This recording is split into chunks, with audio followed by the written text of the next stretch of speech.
What do you think is the public schools? So, in full disclosure, I'm Catholic, and so I'm subject to all the jokes about Catholic priests. Obviously, it happens.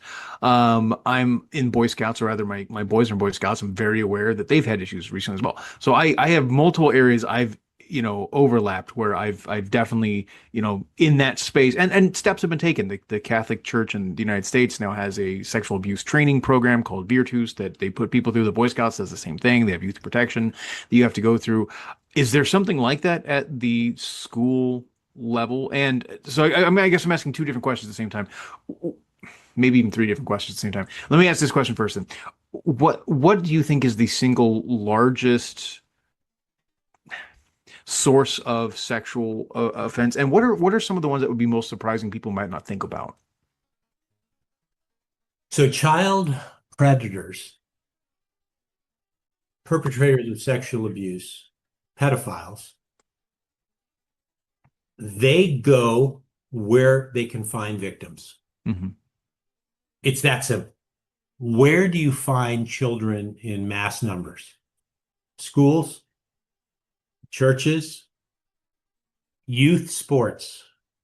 Those are the big three: schools, churches, youth sports. Youth, and when I say youth sports, I mean youth groups. Boy Scouts would be one of them. All the youth sports organizations you can mention. They've all had horrific incidents. I've represented dozens of clients against youth sports organizations throughout the country. But perpetrators go where they can find victims. Just like a single person might go to a singles bar to find a date, Hmm. or a single person might go to a dating app in the year 2025 to find a date, because that's where they are. That's where you find an appropriate date. Well, pedophiles go where they can find not dates, they go where they can find victims. Yeah. And where can they find them? Well, schools are in the business of young people. So they go and they become teachers. Churches deal with youth groups, children. In the Catholic Church, I'm Catholic too.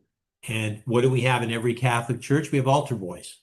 Hmm. And in many churches throughout the country, even to this day, with all the history of child abuse in the Catholic Church, and not just the Catholic Church, in all churches, there is a reverence among the community for the church leaders, for the priests, the pastors.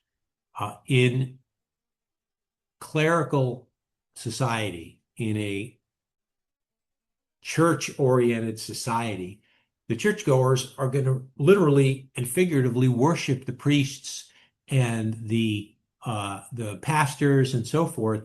And so they're going to teach their children, do what Father so-and-so says, do what Pastor so-and-so says. Yeah. And this is the living embodiment, the human embodiment of Christ or of God. So you have to be a good Catholic, be a good child. And so it sets up an organizational system where children can be abused. What do we tell our kids when we drop them off to complete strangers in the morning at school? Complete strangers. What do we say? Do what the teacher says. Listen to your teacher, right? What parent hasn't dropped off their kid in the first day of school and said, okay, have a good day, be a good student, right? And that means do what your teacher says. Listen to your teacher, ask questions, ask for help if you need help. Well, that should be what we do. Unfortunately, you have predators who look to find victims, and those are the organizations they look to find. Now, as a result of lawsuits, and this is one of the great benefits of what we do, the benefits of bringing lawsuits to compensate injured people is twofold. Number one, you compensate the injured person. Number two, if you're doing it right, you create institutional change. The Catholic Church, as a result of the thousands of lawsuits throughout the United States, has implemented institutional change, child abuse prevention, hotlines, things of that nature to prevent this from happening.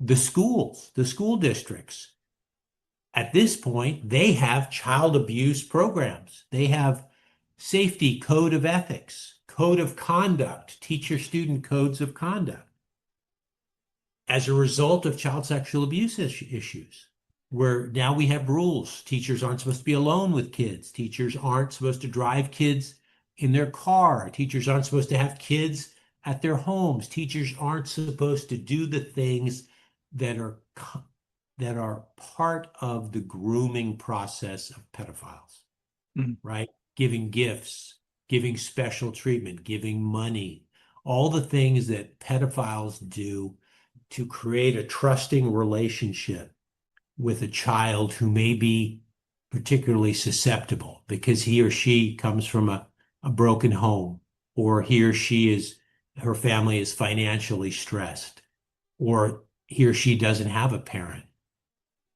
That child is looking for the help that these predators then use to groom them, to create a relationship of trust such that they then push it beyond to abuse. And then the trust comes into play where they say, let's keep this a secret. You don't want anyone to know about this because then I won't be able to take care of you. And so that's kind of how it happens. So luckily, the secondary benefit of these lawsuits are we've created rules now in these institutions that should guard against it. Are there any institutions you're aware of that don't really haven't adopted any kind of a standard, or that haven't adopted what you think is a sufficient standard? Um, Sometimes you come into particular schools and they haven't quite caught up to the larger schools in the country that have made the changes. Sometimes you come into hospitals. You asked, where might people be surprised this happens? Medical care settings, healthcare settings, hospitals.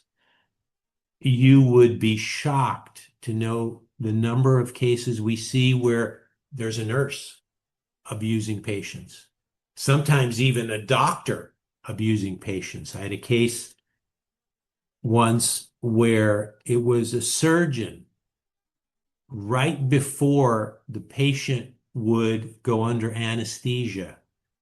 Think about how evil that is. The surgeon would have one-on-one time where a good surgeon might reassure the patient, right? Yeah. If you've ever had a medical procedure, the doctor will come in and you love that, right? As a patient, you want to have the time with your doctor where he tells you everything's going to be okay. Here's what we're going to do, and everything's going to be fine. And here's how we're going to approach it. And we're looking for a great outcome. Well, I've had cases where one particular case, the surgeon taking that alone time would use that time to molest the patient. And the patient, I mean, imagine how horrific a circumstance this is, where the patient's already scared about the upcoming surgery that's moments away. And then the person you're entrusting your life to comes in and does that. You have the fear of the surgery plus the shock of the abuse and then the anesthesia. And Yeah. this particular doctor was doing it because he was hoping That it would be written off as an effect of the anesthesia, or exactly that it would be written off, forgotten. Oh, I must have been dreaming it because next thing I know, I woke up in the operating room. I must have dreamt it. And so that was a case where we came forward, and because the case got a lot of publicity, what we found is suddenly patient after patient after patient saw the publicity, came forward and said, hey, same thing happened to me with the same doctor. yeah. I wasn't imagining it. I thought I was for all these years. I thought that was just my imagination that he came in and did this to me, or he came in and did that. I didn't believe it was real until I saw this on TV. It was real. So that was literally a case where one case begat 10 cases, and there were probably another 50 out there. Yeah. Because this particular doctor had been practicing for 30 years.